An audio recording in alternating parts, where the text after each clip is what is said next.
So you're going to stay there? Yep. You're not going anywhere? No. Because we're live now. And the That's girls are really back. good. Does it sound any better? I don't have a live feed yet.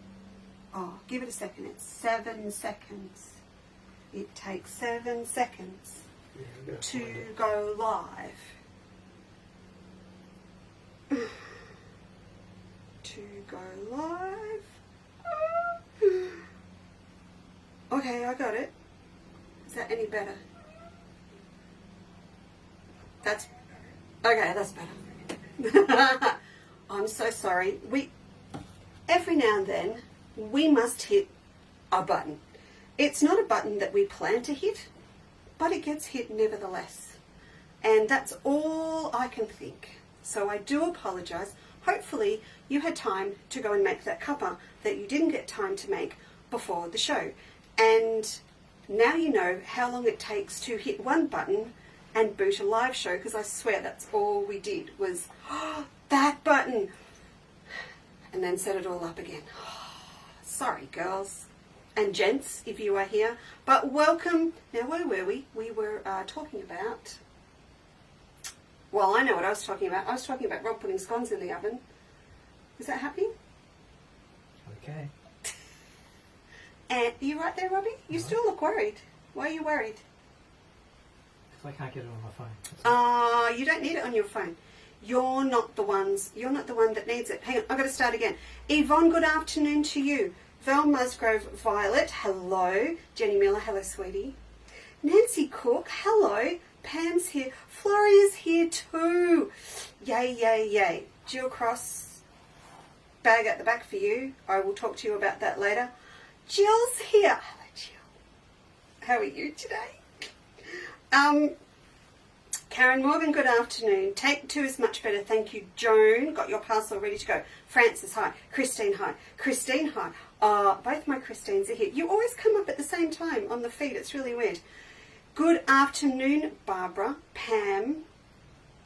What do you mean it's a lovely sunny day in Newcastle? My Newcastle rallies always put up pictures on Facebook of the sunshine. I note they never put it up when it's absolutely bucketing rain. But I'm very glad to hear it's sunny this afternoon. Kathy, hi. Violet, hello.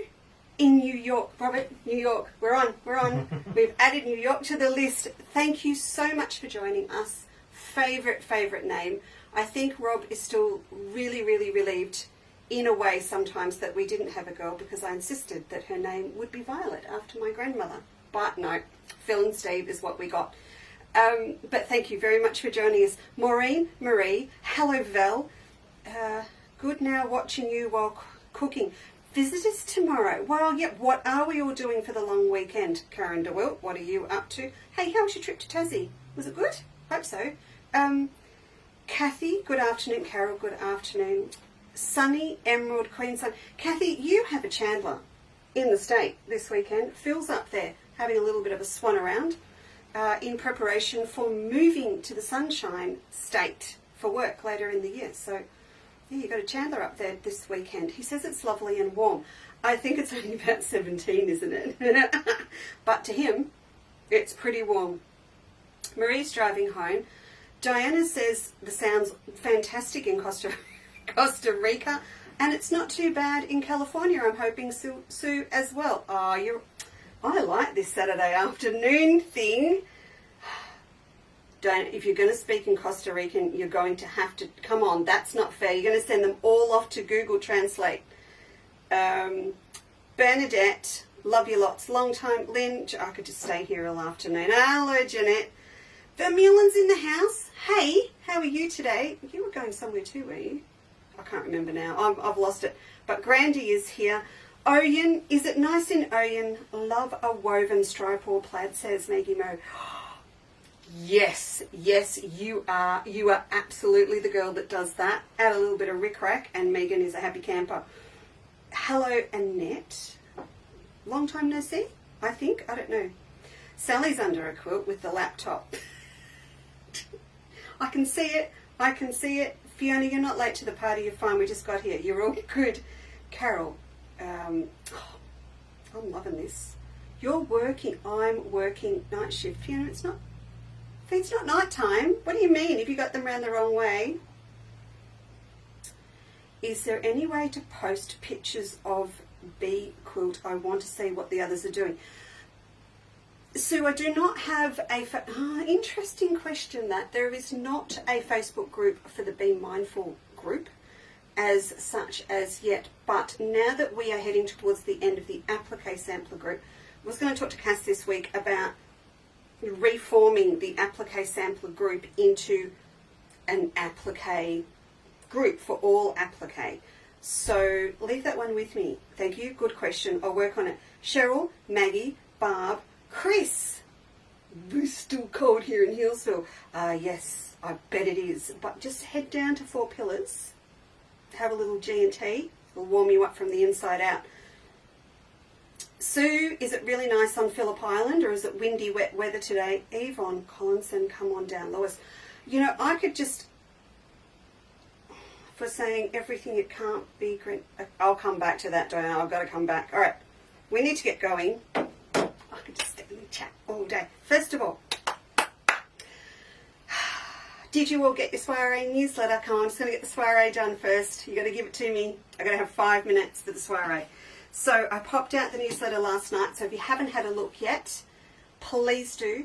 And if you're not on our newsletter list and you didn't get the email about the soiree, please drop me an email at info@channelscottage and I'll shoot one through to you and make sure you're on our mailing list because it went out to our general Channels Cottage mailing list. Little chatties back and forth with Karen today and Margaret. So it's all go. So this logo is going to look so good in the Nagambie haul. So I've given you a little bit of information about the haul. You can Google it. I think it was 18 something. It's old. It's really, really old.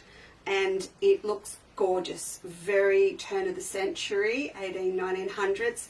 So our little logo is going to look very much at home up there in Nagambie. So there's a newsletter out for you with all the information about it.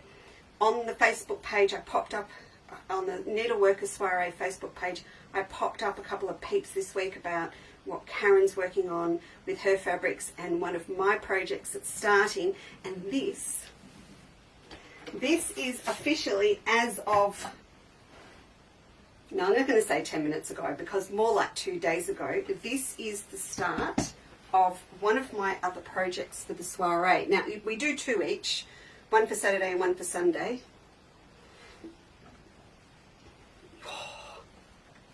And these are the fabrics for one of the colourways for my Sunday project. I've said this is my Sunday project. It's really, really hard to decide which one to do each day, but this is Sunday. So all of these liberties, yeah, you're not getting Lisa Chandler fabrics on this, well, not for this colourway. You might, there is a black wool colourway as well. That might be me going with that. But this one, look at that. Look at those liberties. So this is actually a Liberty pack that we have at the moment of Fat 8s. But that is my inspiration. And you have seen this briefly before, but this is our beautiful fuchsia pink. And it is actually recycled, repurposed, respun wool. And it is absolutely beautiful. So that is going to be one of the colourways. I know, so not me, but I thought I've got to go a little bit wild, just a little bit different. And of course, the whole premise is that it's something that you can work on without a sewing machine. And it turns out wool's actually fantastic for that, for piecing. In fact, sometimes it's easier to do that piecing by hand with the wool than it is by machine. So, but you're going to have lots of fun playing with this onto the wool with this project. Now, the other wool that I'm using is just beautiful black for the other colourway. And yeah, I do think that's going to be very, very rich, decadent bling style. But on the day, you'll be able to, it'll be a little bit like chicken beef, chicken beef at a wedding, and you will be able to swap these with your friends, or you'll be able to come up to us at the Chandler's Cottage pop-up shop and do a switch if you wish. That is what I have set up. Now 4 pillars is a good idea, but then I couldn't watch. True, Chris. You'll have to go later. Thanks, Jane. Just caught up on Wednesday having a Chandler's Day. Oh no, windy and no power on the island. Heavens. Hi, it's cold. I believe it is very cold up in Queensland. Blackbutt, Pauline. It was actually on the news. Did you see it? I put it in the newsletter. It was on the news about, what is it, your coldest town and the coldest day and all of that sort of stuff. Megan, I'm not surprised you like those colours. Not at all. Not at all. Hello, Karen Carter. How are you? Yolanda's actually in. I get my girls mixed up. I'm so sorry, Yolanda. You're in Holland. My bad. I have got to start writing down where people are from. Because I do get them mixed up a bit. I've got 2 Yolandas, haven't I? Okay. I'm going to pop those down there. Anyway, soiree, you've got a Facebook page, trybooking.com. If you read the newsletter, you'll see I've put a little scenario together for you of visiting a couple of wineries and a couple of the shops in town. And I took some pictures while we were up there, while Margaret and I were up there. And there's a few little extra things I'll be adding into the Facebook page along the way leading up to it that are just little tips and things to look out for while you're in town. So, yeah, and you've got little discounts at hotels, and there's also a deal going at the brewery. I forgot to put that in the newsletter. I will mention that next time. But it's all very exciting. I've seen a few more bookings come through today. So it's nerve-wracking for us, because it's like, what if no one wants to come? What if no one wants to come? And then all of a sudden it just goes, and everyone's coming, and then it becomes overwhelmingly exciting and nerve-wracking. I go from one extreme to the other. But at the end of the day, I know on Saturday, the 6th of August at 10 a.m, we're going to open up the big doors into that beautiful hall, and it's all going to be gorgeous. So, yes, yes, yes. Now, today, see this here set? I've changed twice. You know when we did that Friday night one, and I did the minimalist one, and we did an all-nighter, didn't we? It was 2.5-hour marathon, and we had all the ombres and things up. Again, it is much harder to put a decent-looking set together with plain fabrics instead of a whole quilt or really big bold ones. But so I've had a little bit of a play, and it's almost come up looking a little bit like some of the more minimalist sort of stands I see at Japanese quilt shows and French ones where they have a lot of Tote Pattern and things. And I suppose that's really what today's about. There's a lot of fabrics here that are very tactile. And I feel I've failed on a few fronts with Figo. Don't try and say that after a G&T at 4 Pillars, because if I still had the shop open and you could come in and actually do this and feel this, you would fall in love with it. But of course you can't.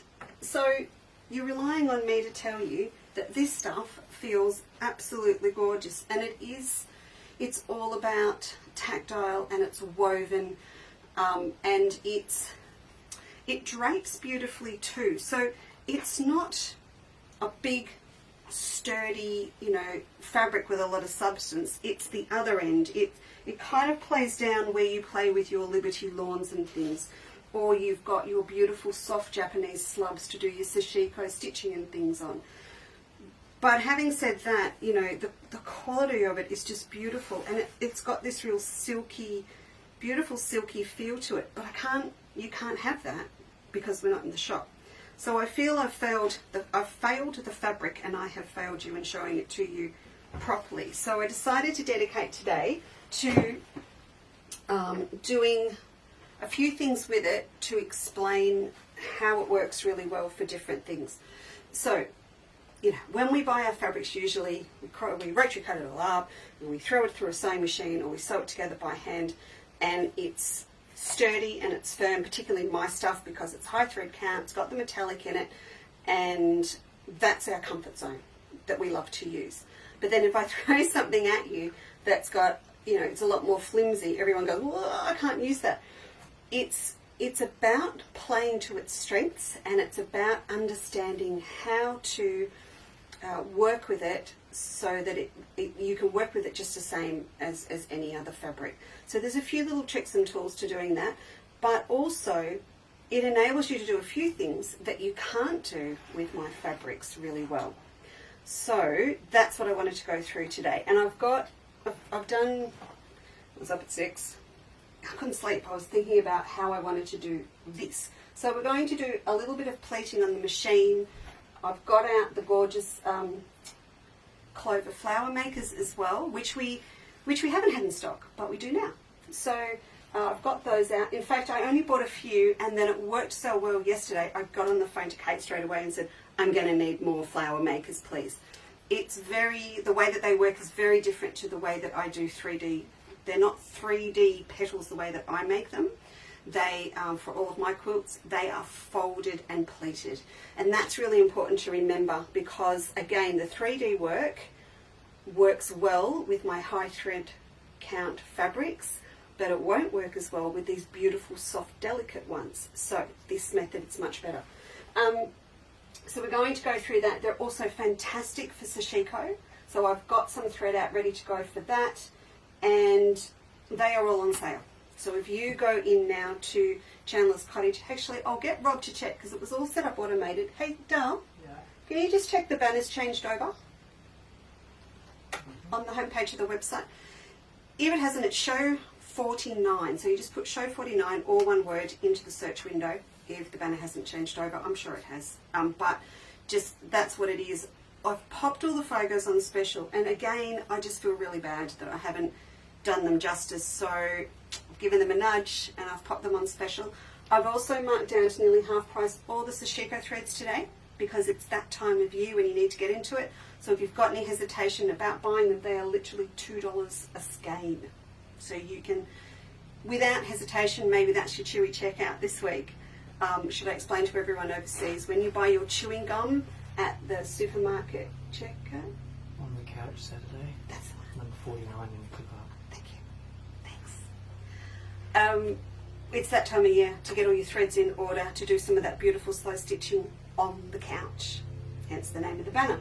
So I want to work through a few things with those, but all of the pre-cut packs, all of it by the meter, it's all marked down for today, and I'm going to leave that special up until Steve walks in the door at 5 o'clock on Monday. So Steve's going to the airport to pick up Phil when he comes home from Queensland. They're coming back here for dinner. They will arrive back here at 5 o'clock. 5 o'clock, that banner comes down. And then I will have all your orders ready because remember I'm doing combined shipping from Wednesday's show, and you're most welcome to order more than once.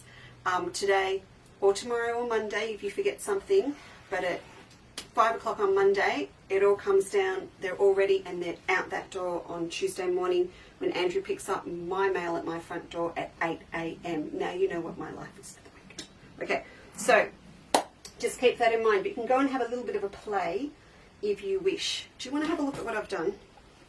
This was this morning. This is what got me out of bed at 6 because I just wanted to ruche, or I wanted to gather up this gorgeous stripe, and I couldn't get in my head how I was going to make it work. So this is what I've done. Now obviously it's teeny weeny and I've just bagged it out. This could be a little feature accent. What do they call it in interior design? An accent cushion. Is it an accent cushion? Hello, Louise. I think it is. I think it is an accent cushion. Anyway, it can be an accent cushion. I could come back and add a zip in. It'd be a just cute little purse. But it was more about getting these techniques down to show you rather than going the whole bit. Now I look at that and think, oh my goodness me, would I not love a big cushion of that, you know, with more green either side, and more flowers across. But so this little one is we're going to do this pleating, and I'm going to do a couple of these flowers for you because I can't believe how, I was about to add an expletive then, how easy they are. How easy they are. Whoops. And then this one is the other one that I did. So this is very, very minimalist, just to show you. But to me, this was a lot of fun. This was ruching up the stripe that we've got in Figo. Then I've used one of the wovens as the background. And then I've played with two of my sashiko threads. So a bit of a yin-yang going on there. Let me just find these colours for you and then I can tell you which ones they are. So they're all tagged under today's banner. So colour 2 is my ivory. So that's your all general purpose for everything colour. Sorry. Christine says, hello Lisa, it's freezing here in Lake Tyers Beach. I bet it is. Megan, I know I keep saying I love the linen look and I keep wanting to say the London look. It just comes out of my mouth. This one, oh no, I love this. Hey, let me get the one off the wall. I've spent 2 hours putting that wall together. I'm trashing it in 5 minutes. Look, see the colours. Can you see the colours in that? It's just, it's all different. It's sort of burgundies and it goes through to a rust red, but it picks up that perfectly. I love it. Alright, so I've got the red going through on the cream and the cream going through on the pink. Fun thing happened. That is a lovely feature of this fabric, but caused a few, you know, moments of, oh, did I really? So, I used this side. But in fact, that was the wrong side of the fabric. And I'm not sure if you can see it or not. That's darker. So I was standing there going, oh, you're kidding me. But you know what? It's a woven. It doesn't matter. I could use it on either side. So really, it's one of those lovely fabrics that as a shop owner, you can actually say, wow, you're actually getting 2 fabrics for the price of 1. But in this case, it's true. So we'll do a little bit of a play with both of these. Rob's had one of those mornings with my cameras. So, yeah, Joan, you know, it is. Sometimes we do all these really complicated things and then sometimes it's just nice. What? You know, it's okay. I was just saying you've had one of those mornings. It's not playing up right now. You just want something simple. Do you know those ruche flowers are still only stuck on with double-sided clover tape at the moment? I've just remembered. I shall fix that before I finish it off. But again, that is just a small version. You could literally keep going and make it much bigger. I kind of like the idea of pillowcase cushions with that sort of effect. Might be quite nice. You could have the stripe for all of the cushion and just sort of have this happening up one end and one. Okay, let's move on. All right, I would love to do one of these flowers with you first. So I'm going to take you back to that little camera. I won't go overhead at the moment. We'll just come back over here because it's quite a good shot. Right, now there are a couple of different ones up on the website at the moment. I've only got a couple of the small ones up, and I'll be totally honest with you. When I realised how much fun these were, you see that there, I immediately ordered some more because I've only got about 4 of them here. This is number 8483. That's the one I've tagged. I've got a stack more coming in early next week. So if you order this with other stuff, I'll put a note in. I may actually send your order out because this is just going to come in an envelope later. It's small and flat, but we'll see how we go. So this is what you get. Now you know until the last 6 months I have not been a gadget girl, have I? I was never a gadget girl, and I certainly didn't need a gadget to make a 3D flower. But now I understand, and I follow a lot of Instagram people that make traditional Japanese flowers with this method, and I thought, I'm going to have a go. This is it, look. It's like a mini waffle maker. Look at that, sandwich maker. I'm going to flatten it out. There are fantastic instructions in here. Very comprehensive, very clever. They are fantastic. Don't die. It's English here, and then it's probably Diana would be able to read that one, and I have no idea who'd be able to read that one. Maybe Yolanda could read that one. I'm not sure. But there are many different languages here. So, oh, there's a French one too. Okay. So instructions are here. It gives you the dimensions for all the different ones, so you'll be able to have a look through, choose yours. It actually tells you what size squares to cut, and also even what length thread to cut to use, which is incredible. And very, very good instructions. Even, you know what I'm like with instructions, unless I've written them, so they were very, very good. Now, what do we use? Will we go the same? We will. We'll grab a little bit of purple here. Oh, no, I want a pink one. I want a pink one. Right. What I found, first of all, now that I've told you how good the instructions are, I'm going to tell you what to change. What I found was that they have been very, very generous with the size squares that they're telling you to cut. And I think for this size, it says about 4 1/4. Well, you don't really need to. If you want to be really frugal with your fabric, you only need to cut a piece that's just about the width across this way. So if I measure this with my ruler, that is only 3 1/4, and they're saying 4. So I'm sort of edging my bets each way. I've been cutting my pieces about 3 1/2. Again, I wanted to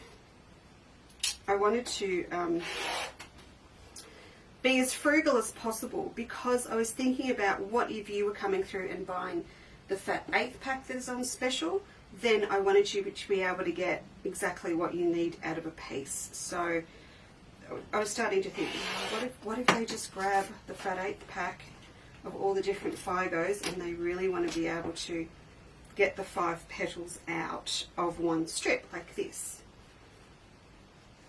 So we'll go this way. Yes, orders, sorry. So Steve's, for those of you, the Steve fans in the house, Steve's back from camp, but he's a bit under the weather. It's not COVID, but he's got something, and he's busted his knee on a mountain bike. So he will be back over here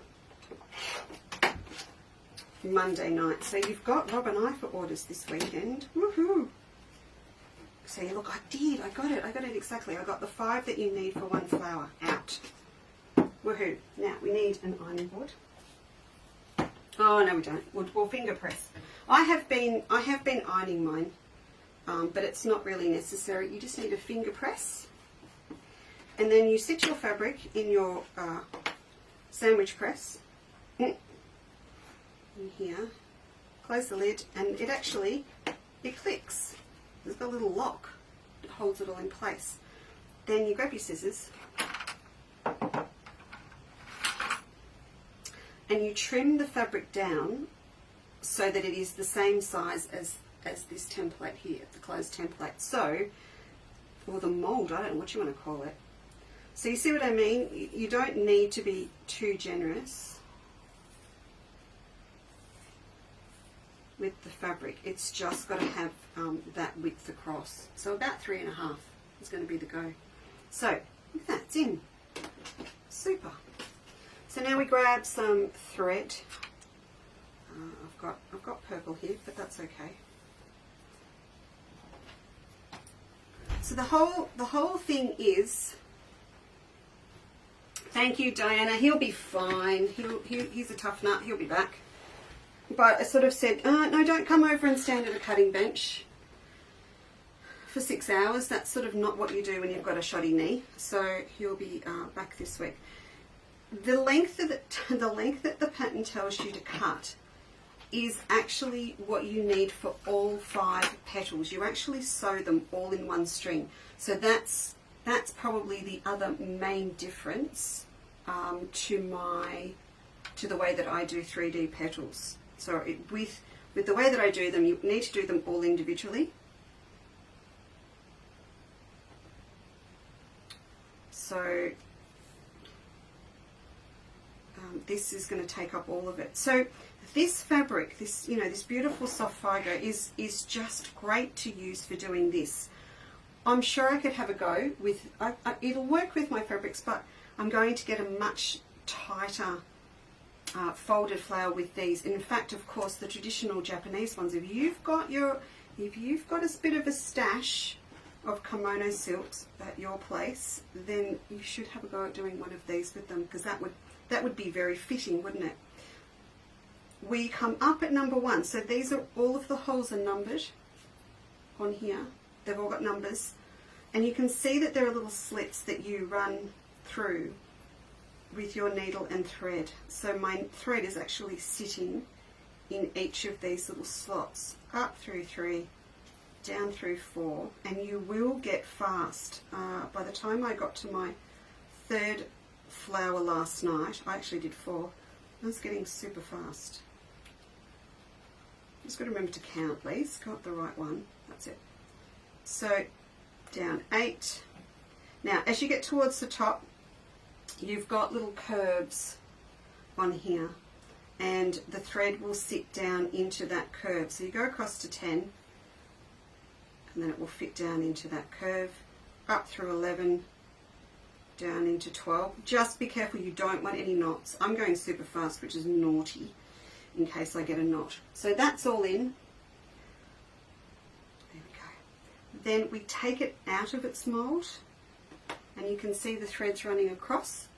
I have found I put my thumb in underneath those threads and pull, because the whole idea is that those threads are going to pull it down, first of all, into a fold like that, and then you keep pulling, and it will pull it up into a cute little petal. Then you just keep going. So you'd repeat that process again, and I have to be very careful I get all of my fabric now in the right orientation, because with the right side out, or the same side out, now that I've realized that there are 2 different sides. Or I could have one that's got a couple of light and a couple of dark petals, I suppose. So you just keep going. You just go in again, and the instructions tell you from Mr. Clover to keep about 6 inches between the previous petal and this one. That is just purely so that it doesn't get in your way and you don't get it caught up with your thread. It's not a game changer, it's just going to make your life a little bit easier. See how quick this is? So this one's, I've popped this one up. There is another one that is smaller, that is different again. I will get it down and show you. Oh, I've lost the ability. Okay, there we go. And I've also ordered a larger one again. Just a few of a larger one again. So depending on what you want it for. I love the, I've got some, I have stashed for us, as in you and me, some beautiful shot silk from that Indian supplier that I used to get stuff from, and I'm thinking this is a go. Let's see how the silk comes up. So if I just wanted you to see 2. In using the method as well and doing it the same way, you will end up with your little folds all facing the same way. So you can see that now. It's just going to keep going round as my bunny ears. I love this as well. If you think about this, if you were doing, you know, a quilt with the old-fashioned, almost like a Baltimore. I'm just going to run my needle back through here, folks, so that it holds its shape while I'm talking to you. There we go. The old-fashioned Baltimores, where we bring up our bias and we have our little buds sticking up at the top. This would be fantastic for that. And you're going to get, using this method as well, you're going to get a beautiful uniform effect. And because it's so fast and easy, there'll be other things that you think of. In my head, I'm thinking about having a whole row of these sort of hanging down on a handbag or something. I think they're really, really cute.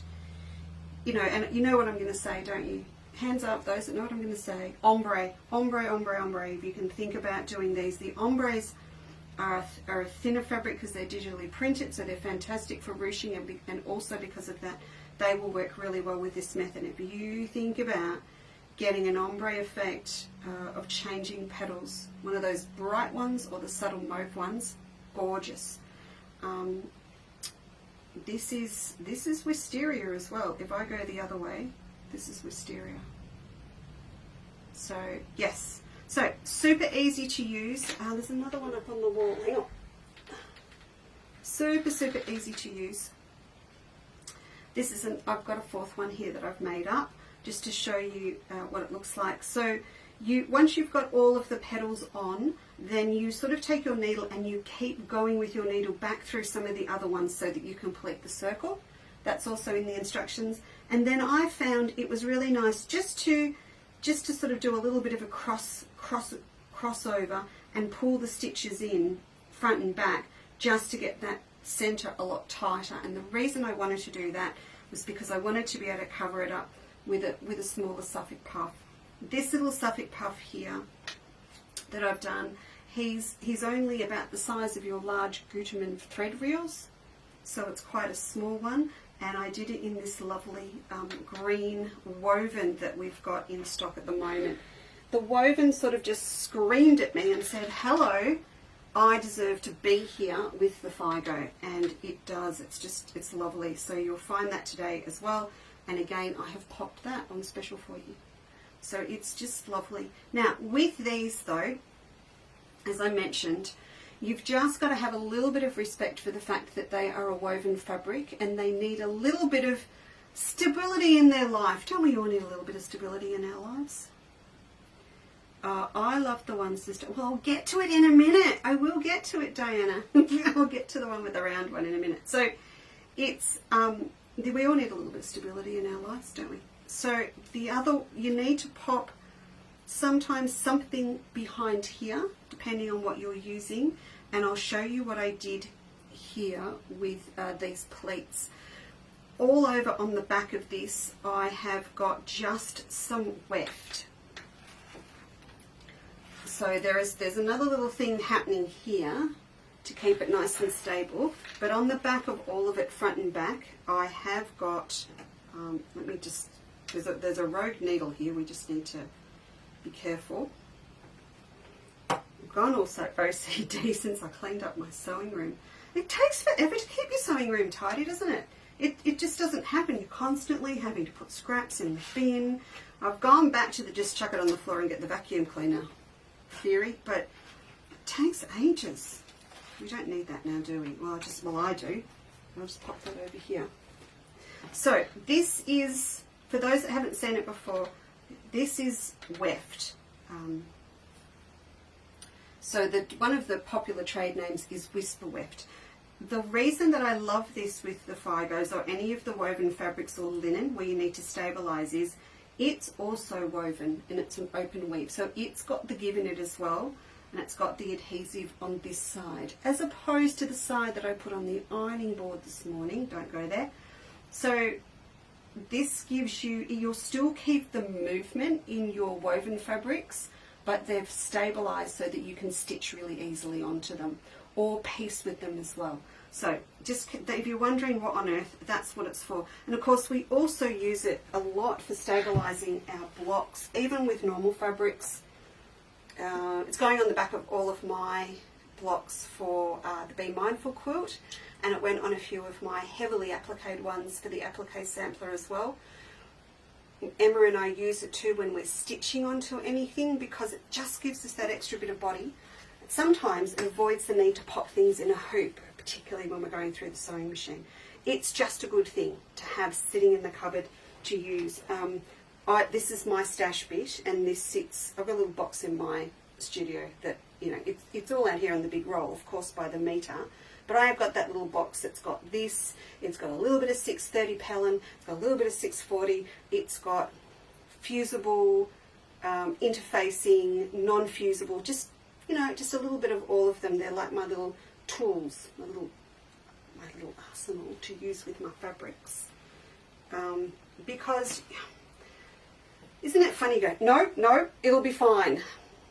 You just convince yourself sometimes that if you talk to the fabric firm enough, it will behave the way you want it to. It's just easier to give in and stick something on the back of it. All right, so let's do this bit now. This is what got me out of bed this morning. Is everything very bare behind me now? Let me just pop this one back up.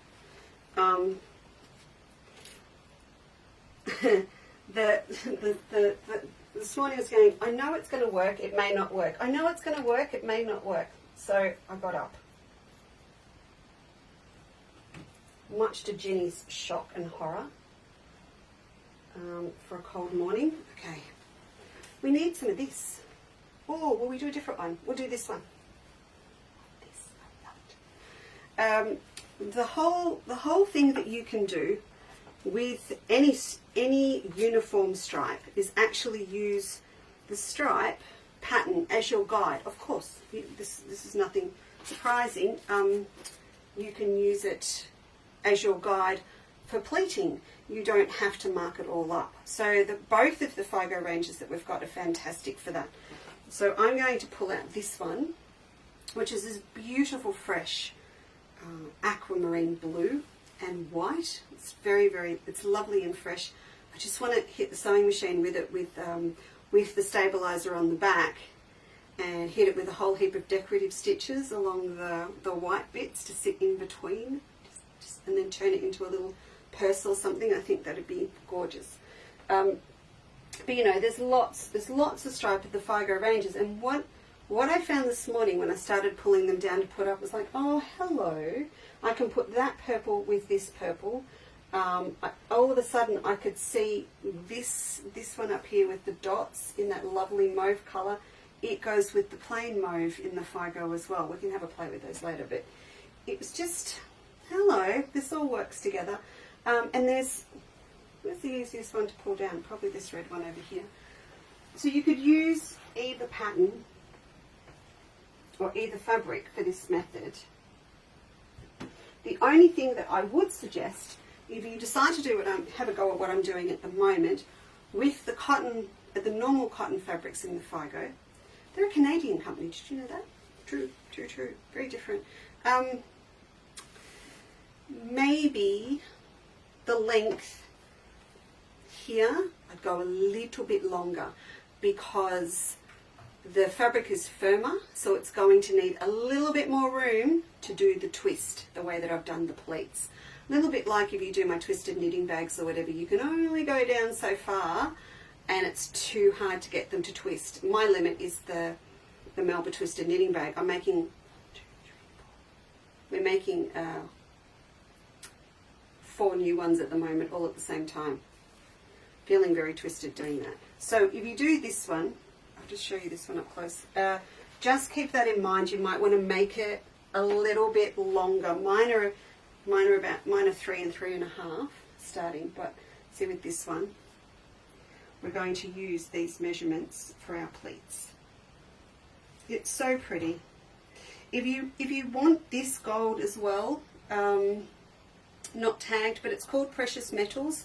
It's that beautiful solid gold that we've got. We've also got it in silver, and you can match up this gold perfectly. Hey, I've got a pick of the week. Can I do my pick of the week now? I can do it now, can't I? Pick of the week. You don't know this, but internally here, Steve and I, and Em sometimes too, we have one of those little moments where we fill someone's order and we go, nice one, really, really nice.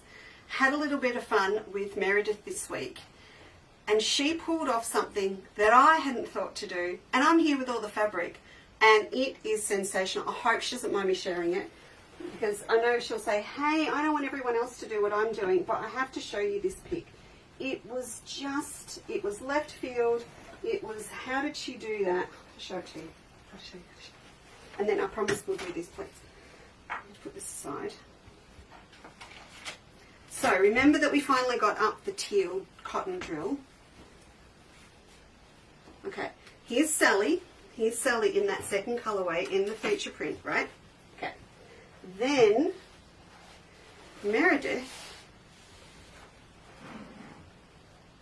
did this.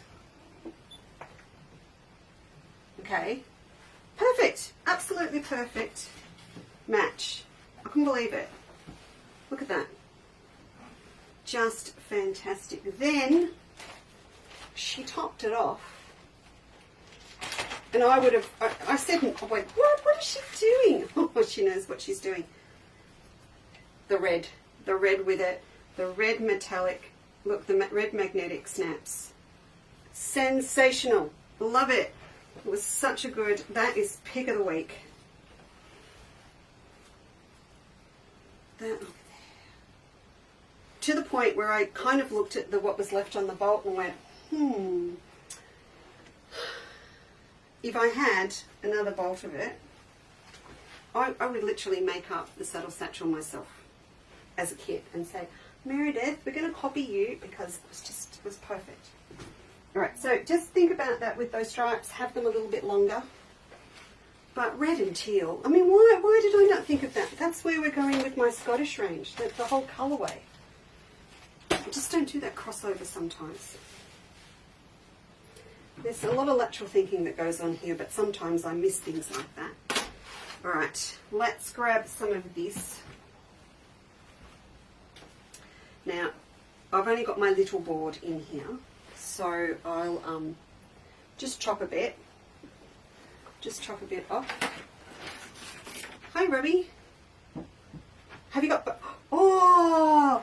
Listen, the girls, they're going to be here forever waiting for me to do this.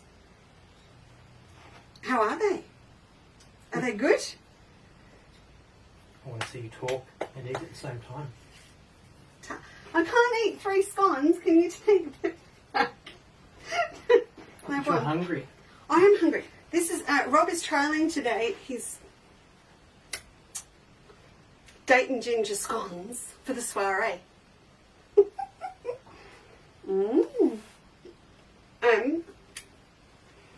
Lemon butter on top. They're not bad, Robbie. You might need to practice a lot more between now and August. I think there might be a lot of practicing. So not happy just to do his plain ones again for the next one. No, no, no. No. You'll have to make a batch for the boys on Monday. Yep. They'll want the cheese one. There's cheese ones? We did ones with a cheesy thing on top. Oh, the cheesy thing on top. Not for my soiree girls, thank you. They want the Dayton ginger ones, thanks very much. Yes, Rosemary, don't come for the projects, just come for the scones. Oh, goodness me. Okay. I will do this piece. I'll bring you back to the close-up camera in a minute. I'm going to do this piece a little bit wider than the other ones, just so it's a bit easier for you to see. I had three goes at this. 2 of them are in the sample. 2 of them are in here. The other one in the bin. I got close to getting it right with the first one on that. The second one we got there. It is... the way that I've done it is people would go, what would Mary Hitchens say? Interesting. Interesting.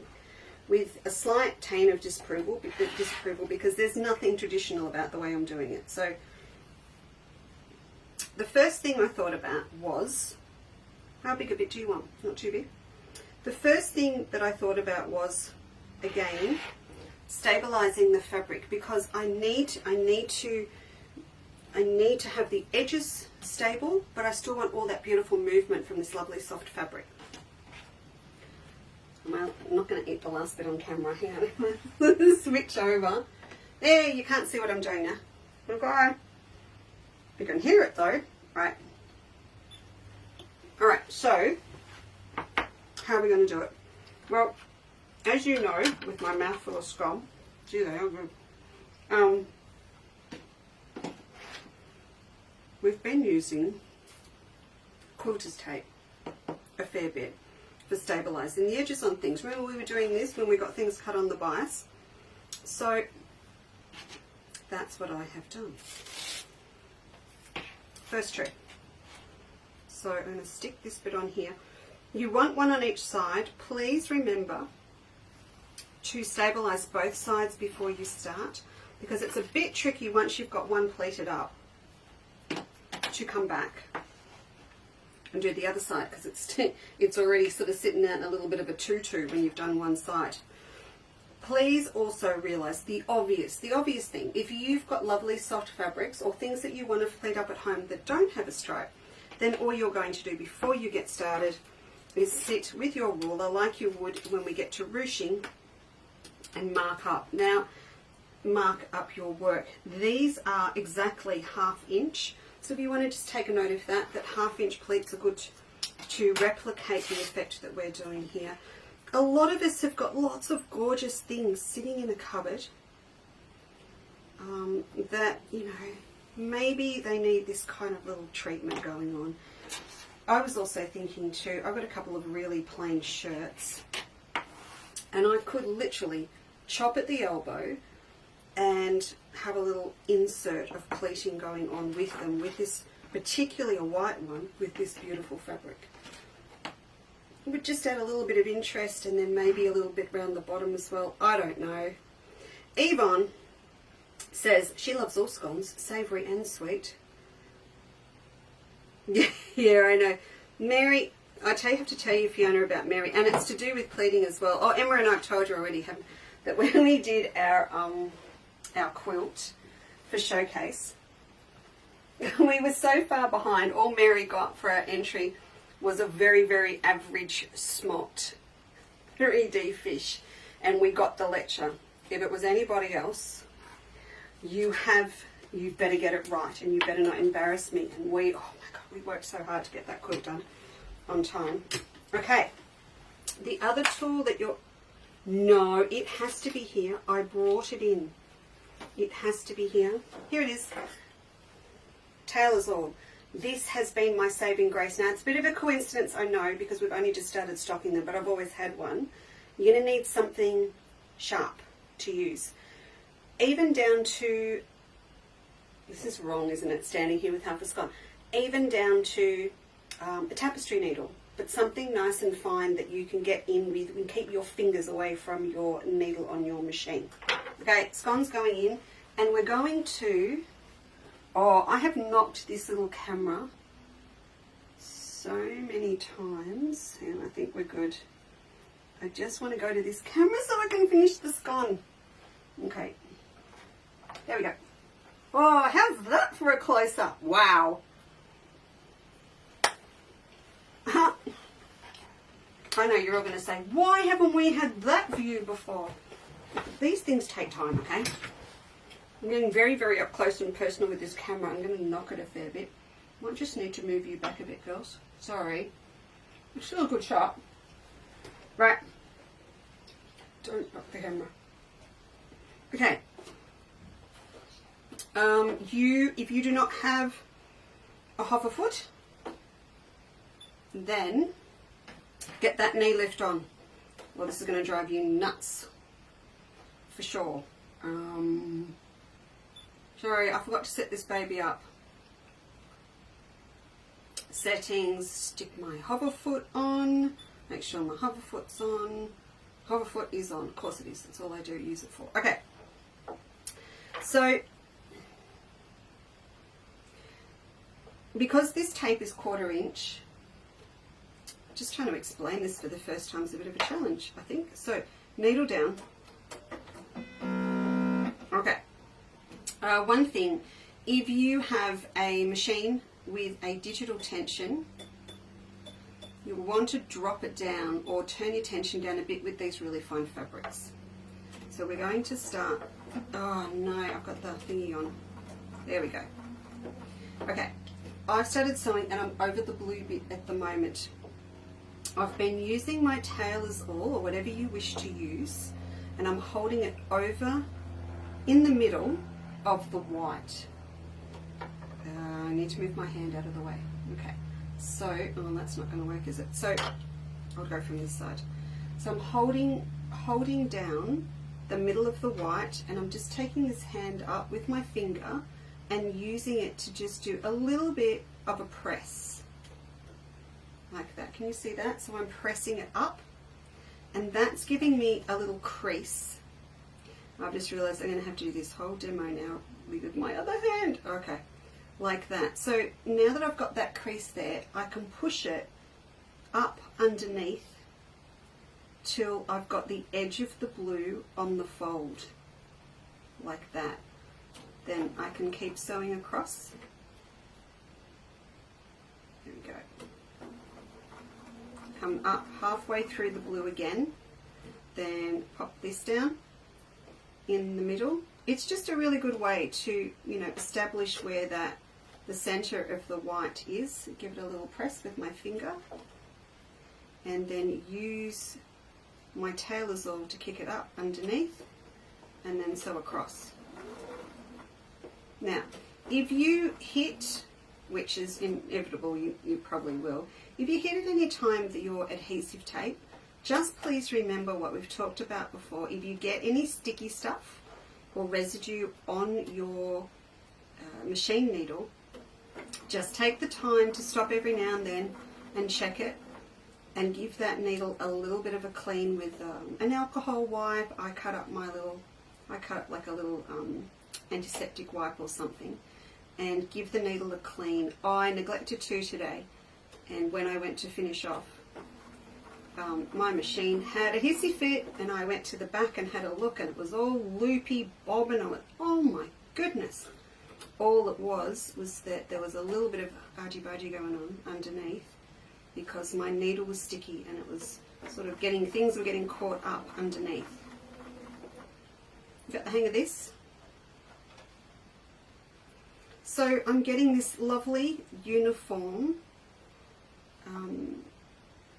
pleat, and it's just all to do with having that edge stabilized. So it's not all, you know, when you used to make we used to make our little cotton shirts, and you'd be trying to do the double gather along the edges of our little puff sleeves, and it had a mind of its own. But popping on the 1/4" tape has made it nice and stable. Now, if you don't have any of this, or you don't want to buy any, you've got a few other options. If you've got in your stash some freezer paper, some adhesive stabilizer, something like that, that's all going to work just to hold this edge. But I do like this. Later on, I've got the option of taking off the tape, but you know what, I've been naughty, I've left it in, which is really, really naughty. But it's acid free, and I figure mine's just a sample. Also, if you were doing it as a cushion, you know, who's going to know? Really? Who's going to know? Yeah, it's going to be up to you. I'd love this method on a bag as well. Of course I would. Okay, just on the last one on this side. I'll start the other side so you get the gist of that. So you push up. So, what else could you use? Look, a fine crochet, a fine knitting needle, something like that. Sorry, I got my hand out of the way. Something like that, you know, just something that you can use. Oh, okay, so we've done a finishing stitch right over the tape, so I'll need to check that's clean. Okay, so you can see that now. It's just uniform, pleated up, and you get this really nice effect. I just want to start the other side, and I'll come back through. Good afternoon, Judith. Have you moved yet? What's happening? Fiona says, I found a pattern of yours for the pin tuck. Yes, please do use a walk-in foot for those pin tucks. Or,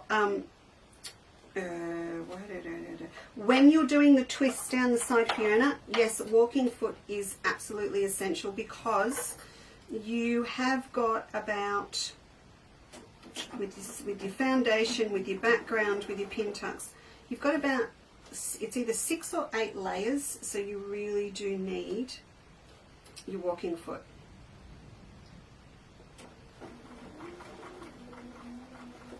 So now I'm going down the other side. I'm not going to go too far. I just want to show you what happens. Because I've just turned around and I'm heading back the other way, that means that this time the pin tucks are actually, or the pleats, sorry, are going in the opposite direction, and that's what gives us that little kind of radical wild gather, pleat gather in the panel. Okay, push it up. Here we go. So I'll just do a couple more and then we can have a look.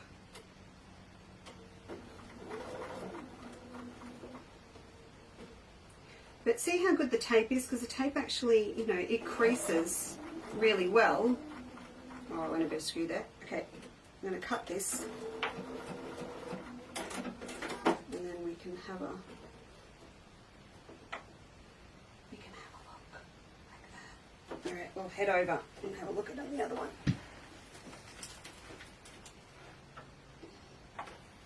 Right.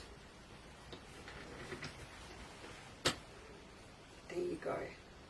So you can see I've started going down. Well, let's first look at this side. So that's the side that we were sewing on. But when I turn over to this side, you can also see that you've got the effect on that side of it. You know, it's really, really nice and even.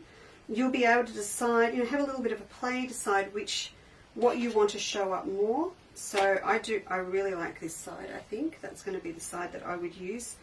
And you can see what I mean, that if you haven't, you've got to stabilise before you start, which I didn't do on mine, both sides, or it's really hard to get that tape on or something on. But see, it's just, and you know, if you do it with the stripe, there's been no marking. It's actually quite quick and easy to do.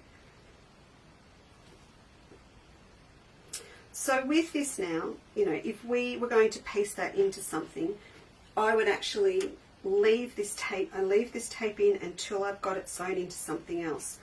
So with this one, for example, if I was going to pop it together, say with the mauve, I would definitely leave all that tape in, because I've got this beautiful stable edge that I can just pop straight down here and sew in without having to take the tape out, and it's holding it all together really nicely. And let's face it, it's also stopping it fraying because they are a woven fabric. But when you look at what you're sewing onto, you also need a little bit of, as I said, stability in your life. And this is doing this as well. So it's not just about keeping this edge stable while you're piecing. It's about what's this going to do when you actually get it into a bag or a cushion or a quilt.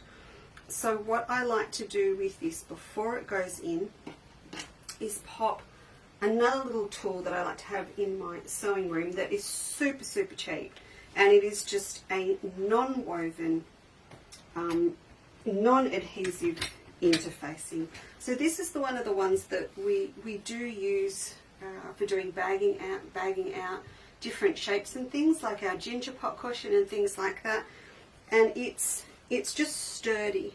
So where the woven one's really good, the Weft is really good for stability when we want things to still move. Now I don't want them to move.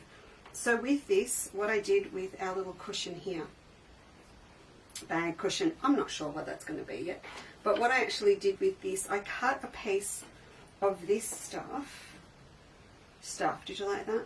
Stabilizer. The same width, what was this? I've forgotten that, 4. Okay, I'll just cut this to show you.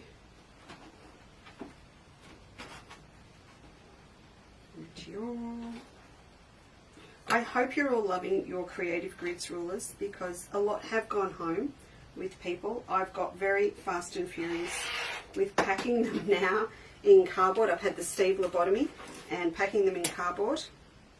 Major discovery the other day, I can't wait to share with Steve, is that I found that the 18.5 by 4.5, which we're out of stock of and we'll have more next week, by the way, fits perfectly in a recycled fabric bolt. So I just cut the end off and slip one in. Okay.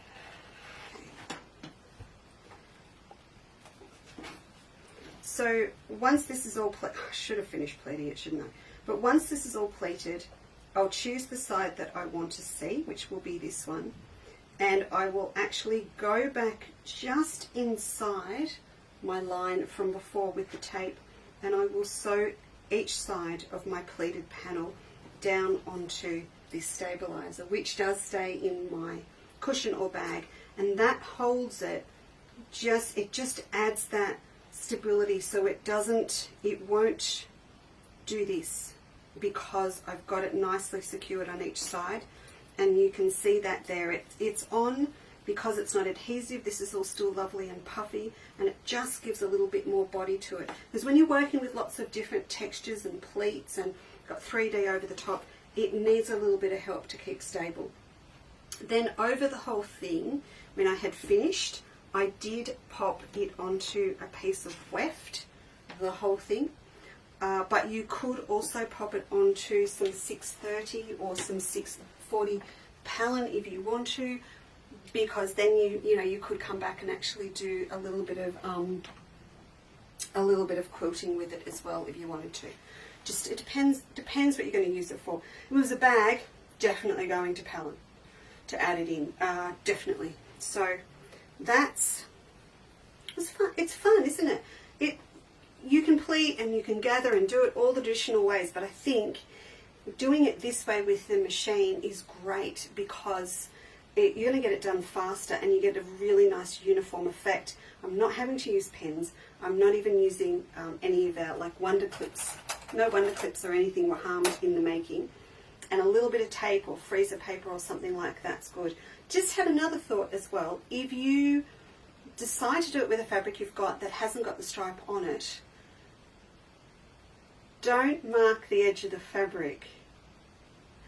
Put your tape on and then mark the tape, because if you mark your fabric first and then you put your tape on, you're going to be really cross with me because you're going to be covering it up. So actually put your tape on first and then mark the tape at the 1/2 inch interval, and that's going to be even more accurate for you in some ways, because you're not going to see that the stripe on the fabric, but you're going to have beautiful marks on that to know exactly where to stop and where to do that little press and where to kick it up underneath. That'll be really good. I'll have to try that now. I'm going to pin this one back up, and then we can have a look. Did I leave pins up there? No. So when you're having a little think about what's the term? What floats your boat? What floats your boat? In terms of different fabrics and techniques that you want to try. Who's here? Who's here from Tassie? Flex here! Hello, mate. How are you this afternoon? I told Felicity we spoke about her during the show. She goes, what? And I just said, anyone that said it's really cold where they are, if Felicity tunes in, she will win, because it's always 2 degrees cooler in St. Helens.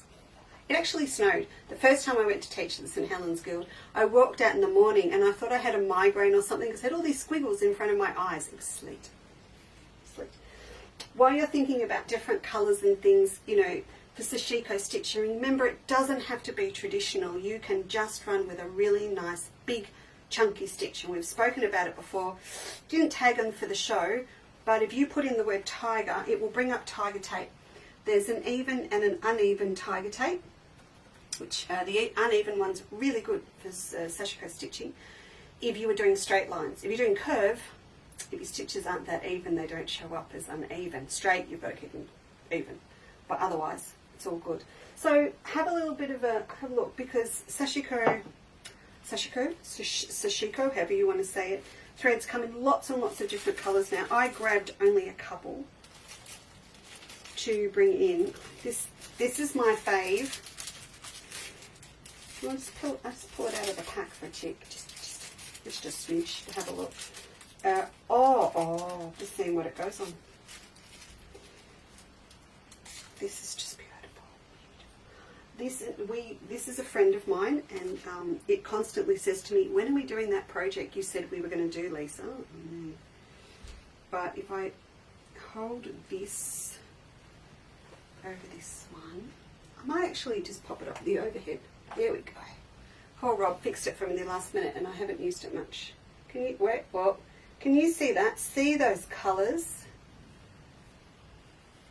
Just yum. beautiful autumn colours. They show up there, okay. There you go.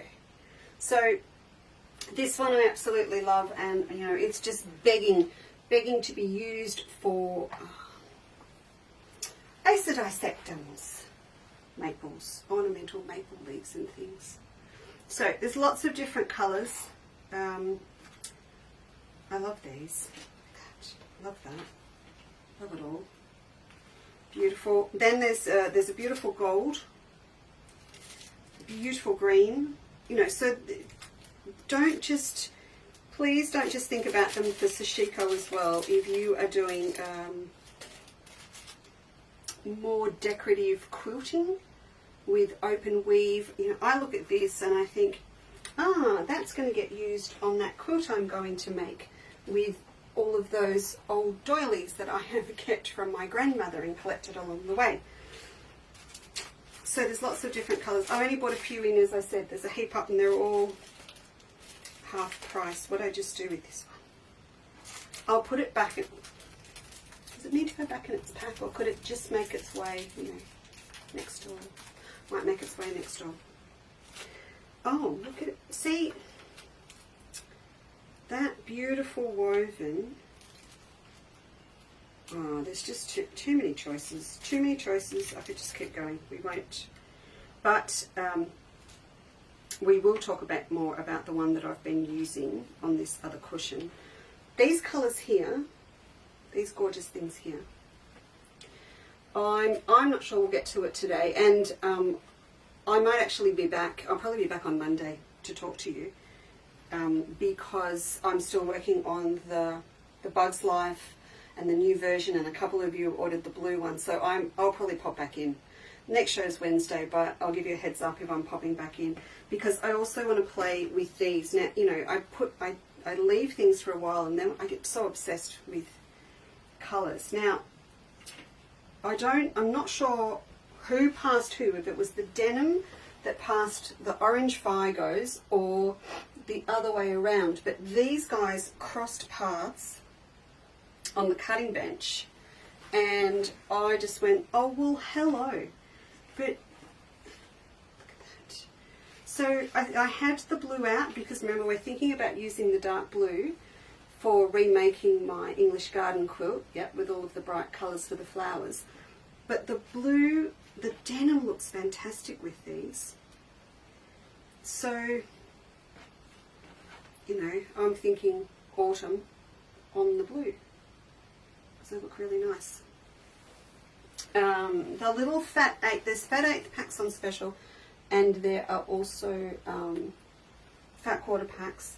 I'm going to keep tabs on them, because if you do go through and the pre-cut packs are sold out, just give it a little while, because I will put more up.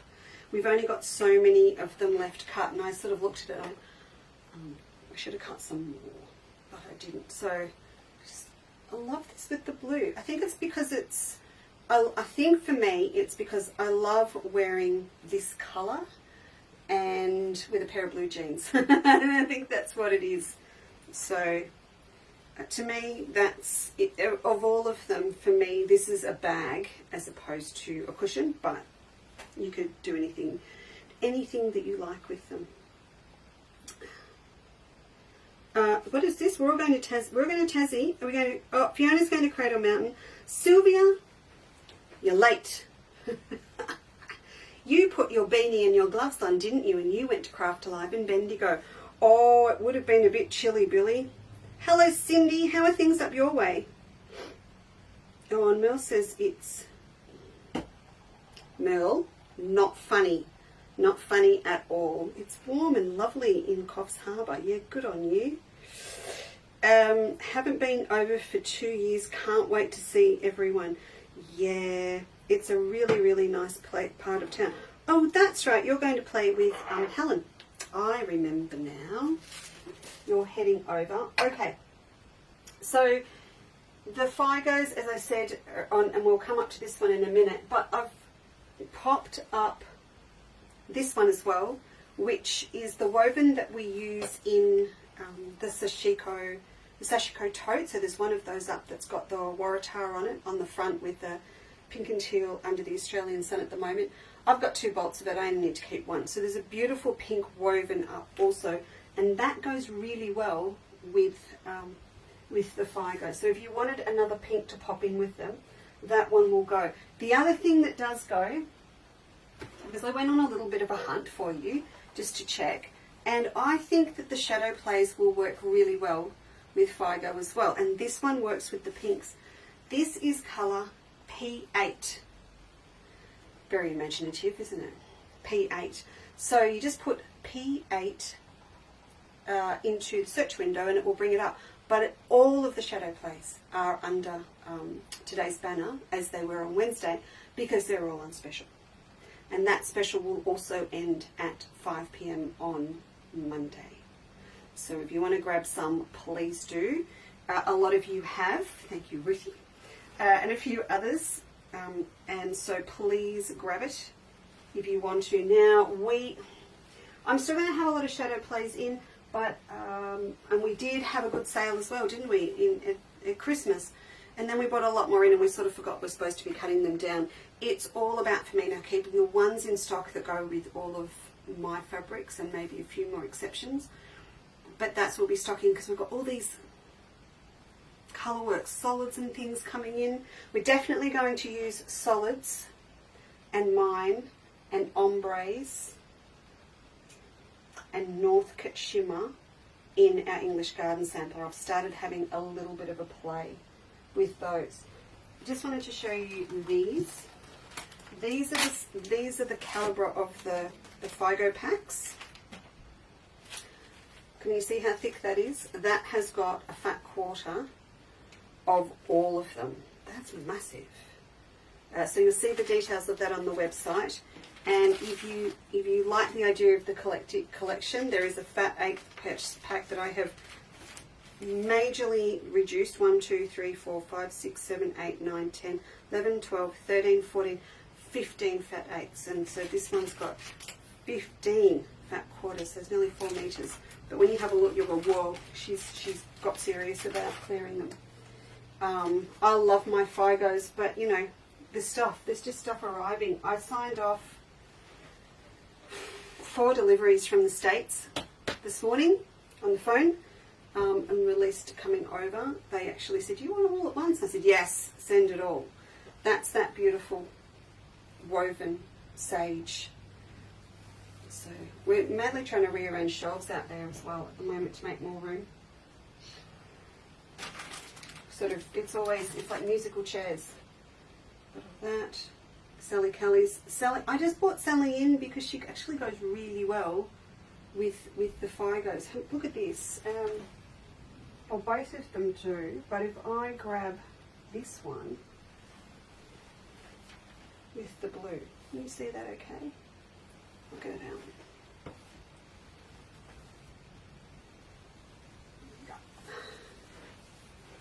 Yes, so back to the denim. I spoke to our lovely supplier here and said, how much dark denim have you got? He said, a fair bit. And I said, could you please take half that fair bit and stick it in the corner with my name on it? The girls and I are going to need it. It's very cold in Yeovil, according to Cindy, and she is right there. So that is the most accurate weather report you're going to get today, better than the ABC. She's right there. It is freezing cold in Yeovil, New South Wales. I mean, the colours just pop, pop, pop, pop.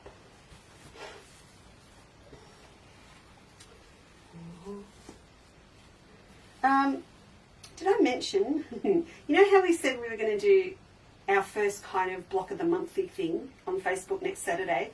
That'd be a no. I'm at North of the Yarra Quilters next Saturday. So if you want to come to North of the Yarra Quilters, Diamond Creek, in the hall, and you want the details, let me know. Look up Notty, North of the Yarra Quilters. And come and say hi. It's soup and roll day. Big day. So I'll be there. And if the girls are ringing me going, can you please bring handles? They've got some workshop coming up. I'm going to have a mass of handles there. So, yes. This bit has been cut for me. And I just wanted to show you why. It is so beautiful and soft, it will drape. I'm going to make myself one of those because I love this colour, infinity. Is it an infinity scarf where you join the ends and it twists and it all keeps going? So look, it drapes. Oh, beautiful. I might sashiko some of it, make it all arty. Not by next Saturday. And yeah, they're all on there. There's the beautiful bright yellows. I actually bought in a little bit of the In the Beginning Sunshine, the yellow from that, because that yellow goes beautifully with the yellow from Figo as well. There's a heap there. Heap. Lots to choose from. Let's get this guy down. Okay. Wow, what a mess. You know I ruche a lot, and you've watched me ruche a lot, and you need to ruche more. We all need to ruche more, and what you are going to realise is now, the Figo is going to ruche really well, which it does because it's lovely and soft. So I got a beautiful ruche. I get good ruches and bad ones. I got a beautiful ruche out of this stuff. So now, see this bit here? That was gonna be my sample that I was going to show you how to ruche with, and then I went, no, I want it on there. So now I need to cut you another bit. Shall we go? Let's go the orange. Confession as well. You know how I always bang on that you've got to have a good rough, close to a 45-degree angle when you're cutting your fabric to get a good ruche. Well, because this stuff is woven and it is thinner, I got away with more like a 60-degree, sort of more across that way. It didn't need to be the complete 45 degrees. I'm going to head up this way. I'm going to fold sort of there. Because I want to get a bit off to show you.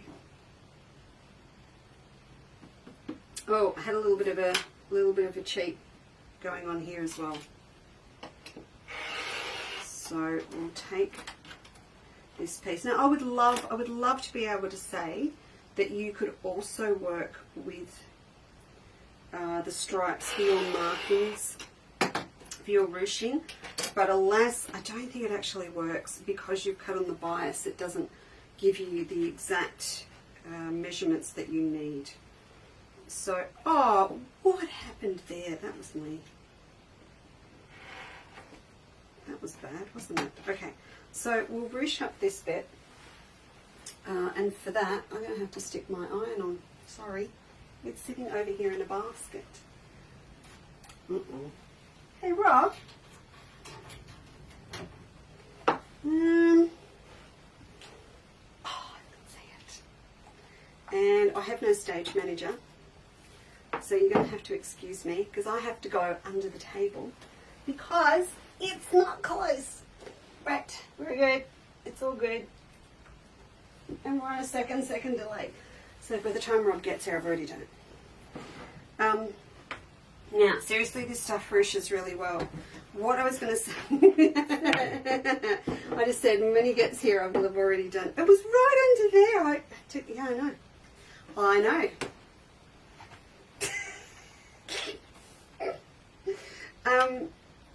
To get that piece on here, so it's cut on the bias and it's been folded and it's thin and woven.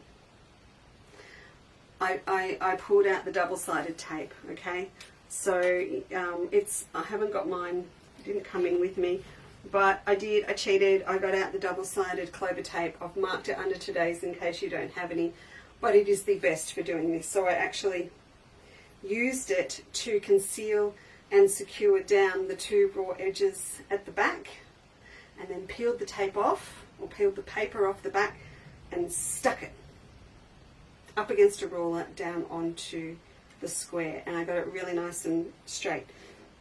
You could say, Lisa, just do it on the straight grain, but I really wanted the effect of the stripe sitting on an angle, so that worked quite well. Actually, we could call Rob back and say, Robbie, can you go into my office and find me my tape? Because I would like to. show you. Okay. Right, we'll just we'll fold this in. So you're going to fold both raw edges into the middle. This is just not working today, is it? I've got the switcher right round on the other side. Okay.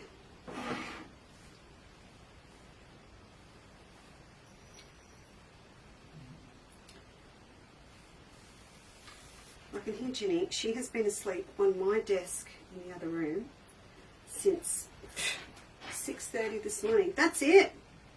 Thanks. And Ginny, all of the doors are shut. I just said to the girls I can hear her. Because she's like, Ma, it's winter.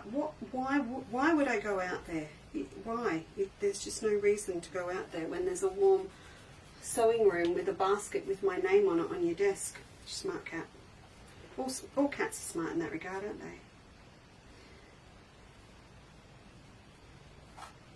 Now, if you do like this idea, and you do like these other colours that I've got, it will work with the others as well. So you could actually run this one, or you could run the apricot.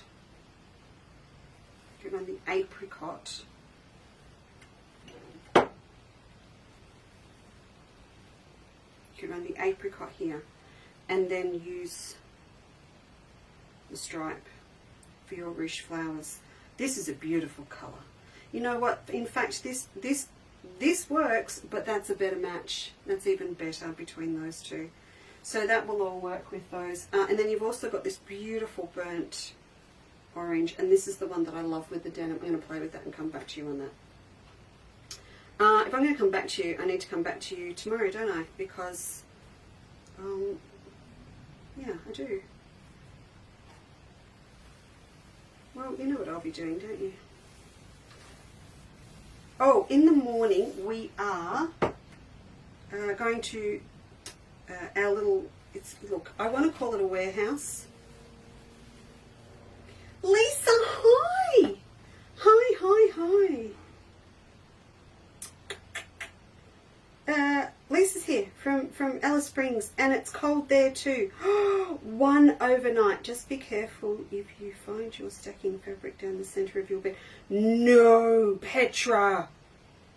That's naughty. That's funny though, and very naughty. Now, where's my pen? Petra, please tell me that's not where you're stashing fabric. I cut this 2 inches wide. You know the standard, don't you? 2 inches wide, and then it folds down to 1 inch, so I'm going to mark it at 1 inch. Petra, if that's where you're putting fabric, we need to have a serious chat. But did I ever tell you about my customer who used to come into our little shop in Beaumaris? I have two good stories there. One is we had a lovely lady who wore orthotic shoes, and as far as her husband was concerned, Chandler's Cottage was an orthotic shoe shop. So she always had to make sure she spent about $229, because that's the price of her orthotics, and then she'd scrape and save up the money somewhere else to pay for the orthotics. Mark it 1 inch down one side, and then in between down the other. Okay, that's what you need to do. And then the other lady, who was, you know, her hubby was a real what should we say, not chauvinistic, that's not the term, is it? Conservative in his opinion of a wife's domestic duties. Is that the term? Is that putting it ever so nicely? So where did she stash her fabric? Where did she hide it? In the tea towel drawer in the kitchen, because she said he never went there, and he never dried the dishes, and he never helped in the kitchen. So all her fabric was stashed in the kitchen. I do not have my iron sitting on my mat. That's very naughty. Everything will just bubble and melt and all that stuff. Okay. All marked up. Can you see that? All marked up, ready to go. 1 inch staggered. Yeah, so I used to think that was hilarious, that she had it all stashed in the kitchen, in the drawers, in the linen cupboard. Oh, that's a standard, isn't it? Linen cupboard's a standard.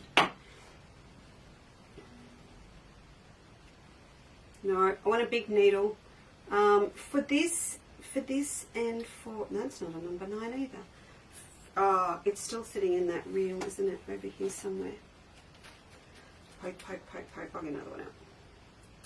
For this and also for those folded flowers that we did, I would really suggest something around a number 9 piecing needle, and that is why that's the needle that's under today's banner. Okay. Do a little bit of a knot. Look at that mess now, girls. Isn't it amazing? Come in here and it's all lovely and neat and tidy, and then an hour later I've completely trashed the place. Story of our lives. That you can't underestimate the discipline it takes to finish talking to you and immediately clean up. It's a big ask. I just like to walk away and think that was fun. The fairies will come and clean it up. You're going to run a gathering stitch across diagonally between your marks and keep them nice and big, and stop short of the fold so that you can bring your needle and your thread up and over the fold and go back in on this side. And then stop short of the fold again on the other side. So if you've got any of my patterns with ruching or the free download stocking one or whatever, it's got the little diagrams on how to do this. But I just thought I'd start a bit of this to show you how beautifully it ruches up. And look, you could have so much fun with it.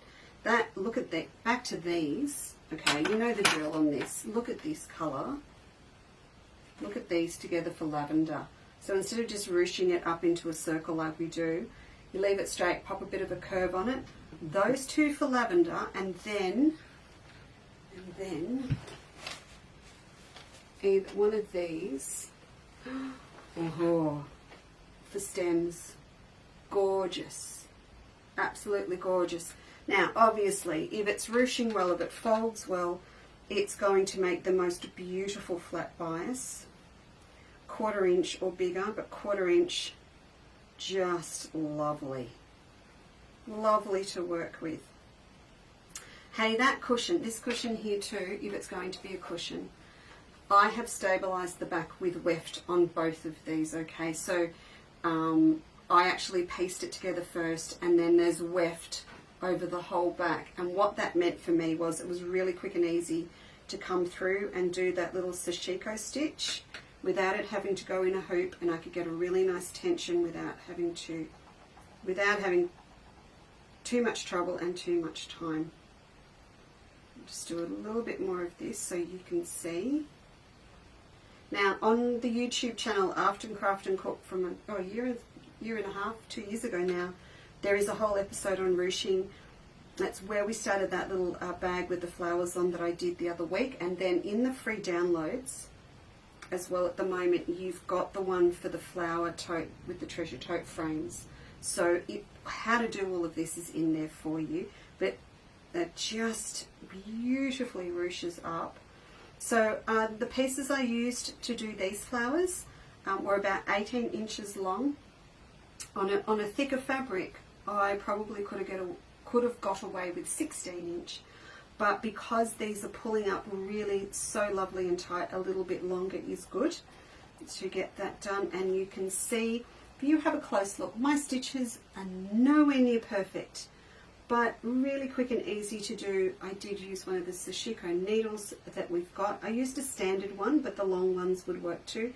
I think the standard ones are good for curves because they're not too long. The long ones are super fantastic for doing long straight runs. Okay, so it was a coincidence, but there's lots of different colors in the sashiko thread that you'll probably find you can do a lot of this yin yang light and dark combo like I've done on here. I want to just cut another bit just quickly to show you that what I was talking about with that bias strip, because Rob's bought that double-sided in, which is great. I'll do a slightly thinner one. Let's go 1.5.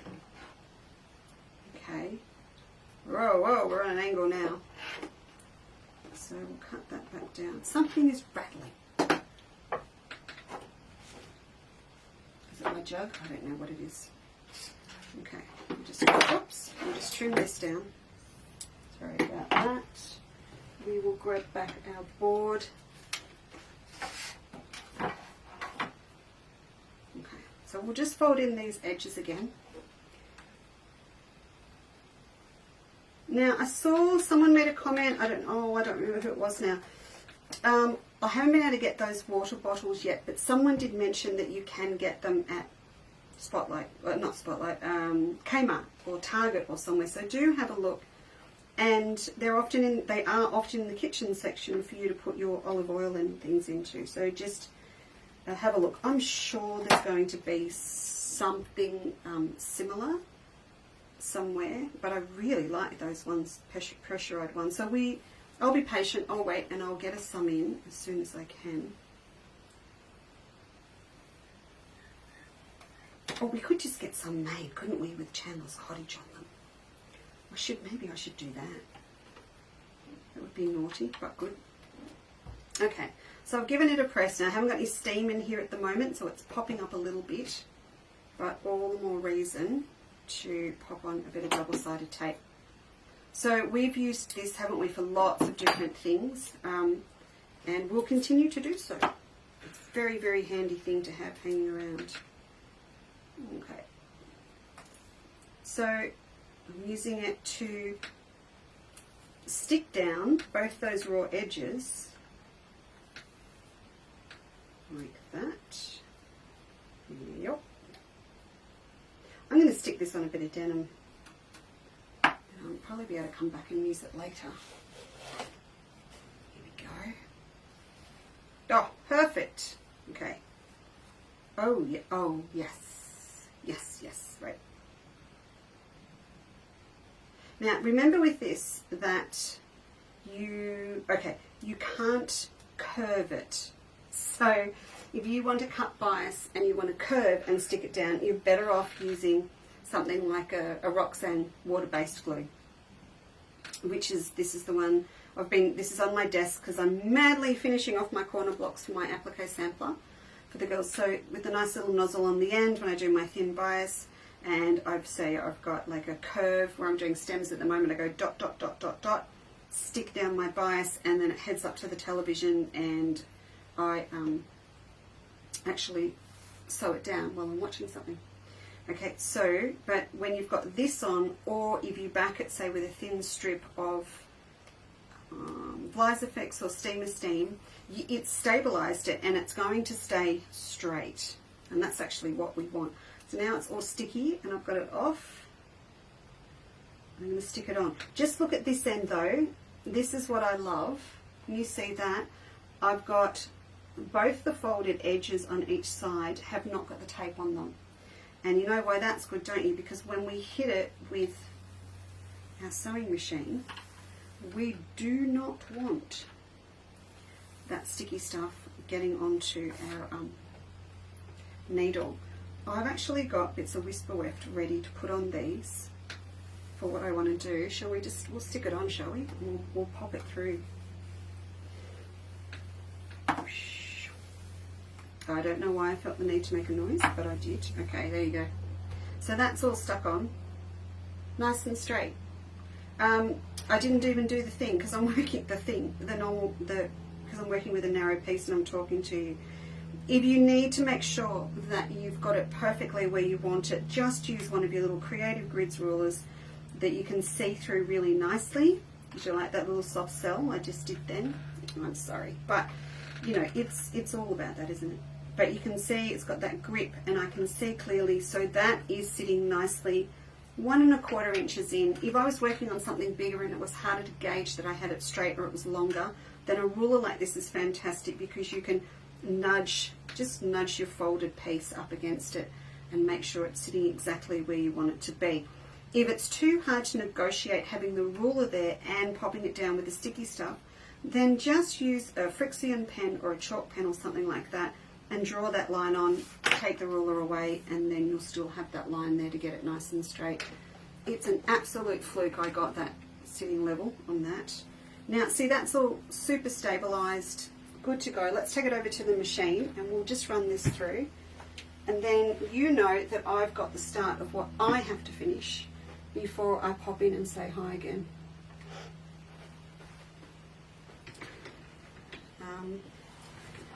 Wow, yeah, God, what are we going to do this evening? I'm probably going to fall in a heap this evening because I got up early.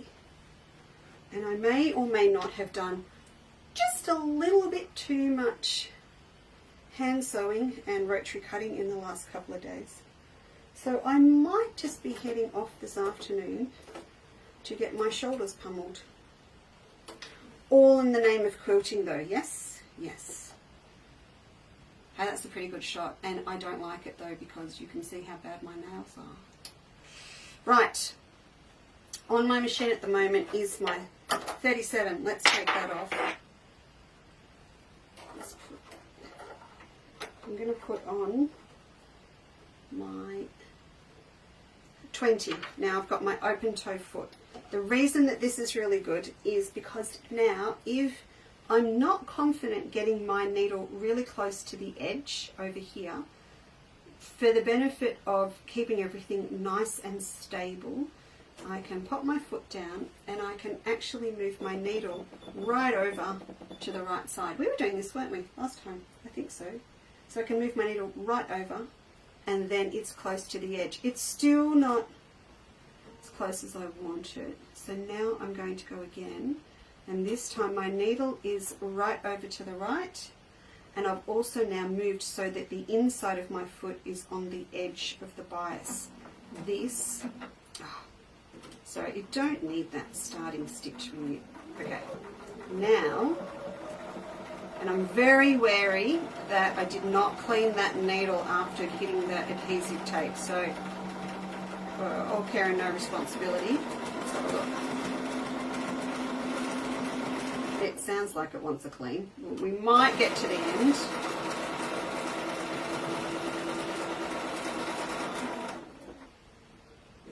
And we did. Oh, yes, right, okay. Let me just head down the other side because I want you to see what this is.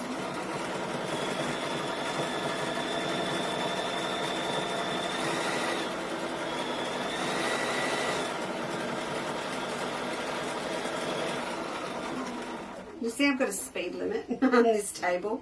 I can go so fast before the table starts to vibrate. Okay, so can you see that? Look how close we got. Now that's not rocket science and it's not even necessarily a lot of practice. It's just the position of the needle and the foot. So if you can just take that little bit of time to see what you can tolerate. If you have a 9mm wide throat, which you know, I've got my other beautiful 570 that I'm going to sell, and we've got those extra wide feed dogs. Remember what I said, if you can get your straight stitch plate, always you need for those, but you can also get a 5.5mm wide plate for a 9mm machine. This is the type of time that it is perfect to use one of those. So keep that in mind, because you still need to be able to move, but you don't want to move too much, and you don't really need that great big slot, and it means that it's a lot more stable to work with this sort of needle positioning and sitting right on the edge. We all happy with that? I'm very happy with that.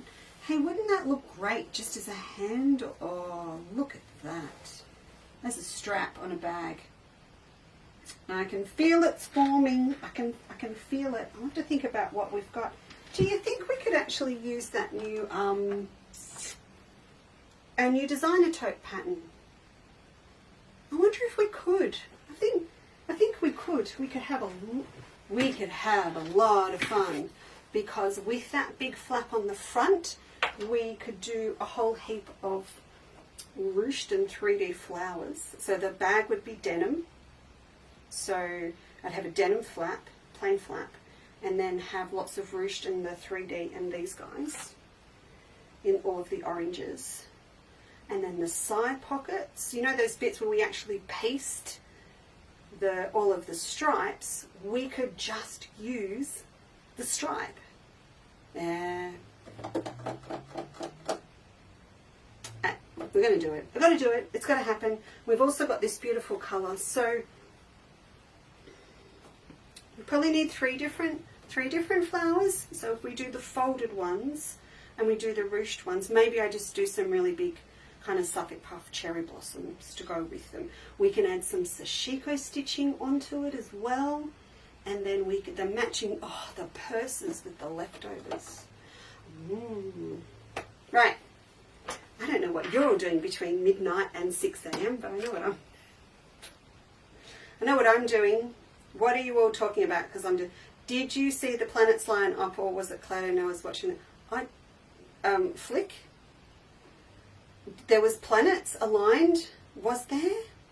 Thank goodness it's cold, as I just realised I've left the shopping in the car. Oh, Yolanda. No, do you need to do the clean up? I'm too embarrassed to show you my sewing room. Oh, look, Jenny actually had a serious question. I'll give you the answer. Because my sewing room is just, it's nothing. If we were still in my flash 36 square metres at our warehouse, you would see it all day long. But now I'm in a small room with Besabic exposed walls, and it's 1.20 metre to a paling fence. I'm to the point where if we ever film anything facing the windows in my studio, I'm going to do it on a fine day, and I'm going to go outside and I'm going to hook quilts up onto the fence outside so that you're not looking at the paling fence. Flick, I've done that many times, left the shopping in the car, and I've just actually remembered I picked up a huge box of batiks and things from our supplier yesterday up the road, and it's still in the back of my car. It's all fabric for Be Mindful block of the month, and a few other, and a couple we needed for the geisha and things. Just come back, was distracted for a while, we'll catch up. That's absolutely fine, Miss Jane. Now, there was a serious question. Nancy, why have you been up since 3:30? Yolanda's so funny. Alright, so Yolanda, do the cleanup. I will be honest, I have achieved a lot since the cleanup last Sunday. It's like making your bed in the morning when you get up and you get yourself in that right frame of mind. Jenny, thread. Oh no, do you? Oh, okay, for the ruching, right, okay. Ruching, yes, you do need a really good, strong machine cotton, but also, Jen, if you've got any hand quilting cotton around, grab that. We're King Tut here. We are King Tut all the way, so there's a lot of King Tut. There's King Tut on the website. It's super strong. It is,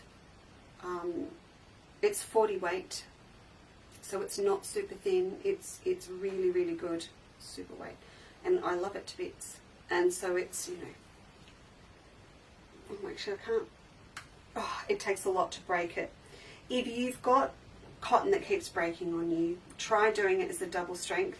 But I always say to girls when I go out, when we do teach and stuff, I'm going to tell you right now, I am doing 3D, hand 3D work for other projects coming up that will kind of take us into a different realm, if you like. We're going to do a lot of work on the geisha with ruching, but don't use anything you got out of your grandmother's or your mother's sewing cabinet, and you don't want to hand thread, you don't want to silk.